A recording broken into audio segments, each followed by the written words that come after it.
Have you ever wondered why some people seem to live long, fulfilling lives while others are taken far too soon? Is it genetics, luck, or could it be something deeper, something eternal? What if the secret to long life isn't found in modern medicine or ancient diets, but in the pages of the Bible? Today on Wisdom Echo, we're going on a soul-stirring journey into what the Bible really says about living a long life. Not myths, not assumptions, but God's actual promises and warnings about longevity, purpose, and what truly matters as the years go by. Stay with us. What you'll hear today may change not just how long you live, but how well you live in the eyes of eternity.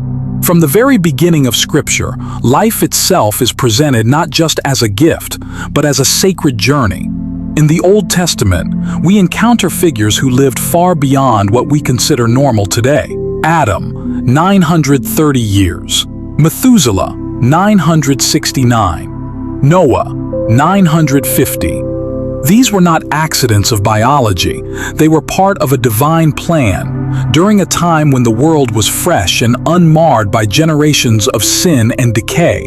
But as humanity drifted from God, lifespans shortened. Still, woven throughout both the Old and New Testaments is a truth that remains. God desires that we live long, fruitful lives when we walk in His ways. Let's begin with Exodus chapter 20 verse 12, one of the 10 commandments.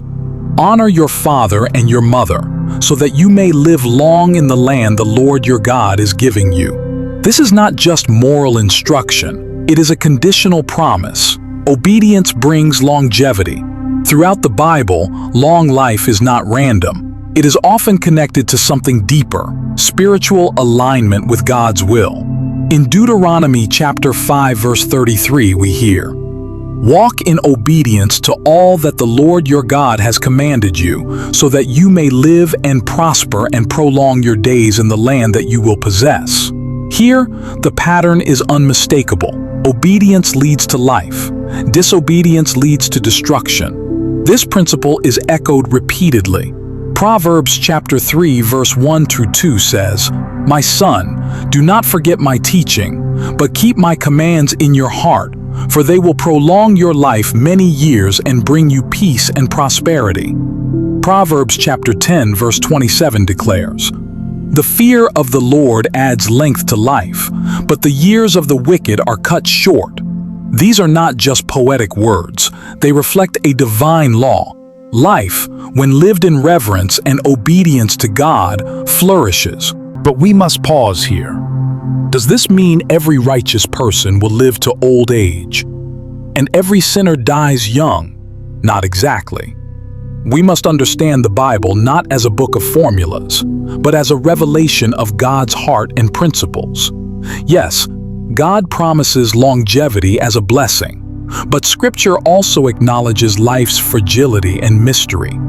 In Ecclesiastes 9:11, Solomon writes, "The race is not to the swift or the battle to the strong. Time and chance happen to them all."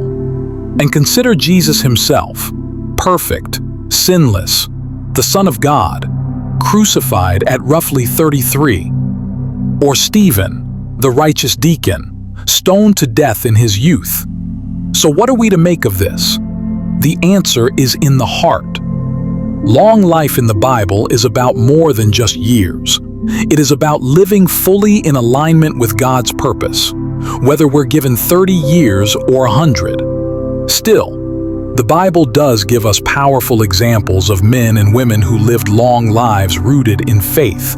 Abraham, the father of nations, lived 175 years, and Genesis 25:8 tells us, "Then Abraham breathed his last and died at a good old age, an old man and full of years, and he was gathered to his people."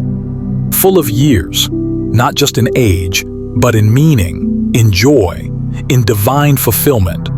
Job, despite suffering, was ultimately restored. Job 42:17 says, "And Job died, an old man and full of days." Moses, though he died at 120, had not lost his strength or vision. Deuteronomy 34, 7 says, "His eyes were not weak, nor his strength gone." These men show us a spiritual truth. It is not merely about the length of life, but the depth of life. So how do we live long, meaningful lives according to Scripture? Wisdom is key. Proverbs 9:10-11 says, "The fear of the Lord is the beginning of wisdom, and knowledge of the Holy One is understanding. For through wisdom your days will be many, and years will be added to your life. Not through wealth, not through fame, but through wisdom, which begins in reverence and humility before God." Healthy living is also encouraged in Scripture, not as vanity but as stewardship. Paul tells the Corinthians in 1 Corinthians 6:19-20, "Do you not know that your bodies are temples of the Holy Spirit?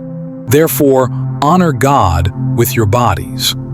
When we eat well, rest, avoid sin, and pursue peace, we cultivate a life that can flourish." The Bible is also blunt. Sin shortens life. Psalm 55:23 warns, "But you, God, will bring down the wicked into the pit of decay. The bloodthirsty and deceitful will not live out half their day." In modern culture, aging is often viewed as a weakness, a burden, a thing to be hidden or fought. But not in the Bible. Scripture honors age as a crown of dignity. Proverbs 16:31 says, "Gray hair is a crown of splendor. It is attained in the way of righteousness." Leviticus 19:32 commands, "Stand up in the presence of the aged. Show respect for the elderly and revere your God." God values every year we are given, and those who have walked long with Him carry wisdom that the world desperately needs. And yet, even the longest life on earth comes to an end. What then? The Bible does not stop at death. It points beyond it. John 3:16, the most famous verse of all, promises, "For God so loved the world that He gave His only Son, that whoever believes in Him shall not perish, but have eternal life." Eternal life. The ultimate fulfillment of God's desire for us to live, not just long lives, but forever lives in His presence. For the Christian, death is not the end of life, but the doorway to its greatest beginning. So what does the Bible really say about living a long life? It tells us that long life is a blessing, but not a guarantee. Obedience, wisdom, and righteousness often lead to greater health and longevity. Life is meaningful at every age, and especially so in our later years.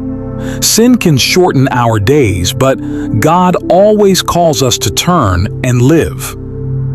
Eternal life is the greatest promise of all, offered freely to those who follow Christ.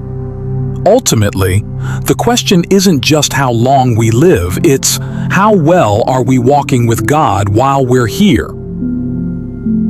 If this message stirred your heart, if you found truth and clarity in these timeless words, then we invite you to walk this journey of faith and wisdom with us.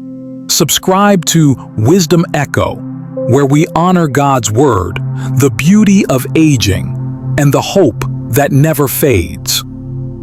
Leave us a comment below. What do you think it means to live a long life in God's eyes? And if this video blessed you, please click like. It helps us share this message with more hearts around the world. Until next time, remember, a life lived with God isn't just long, it's full, it's rich, it's eternal.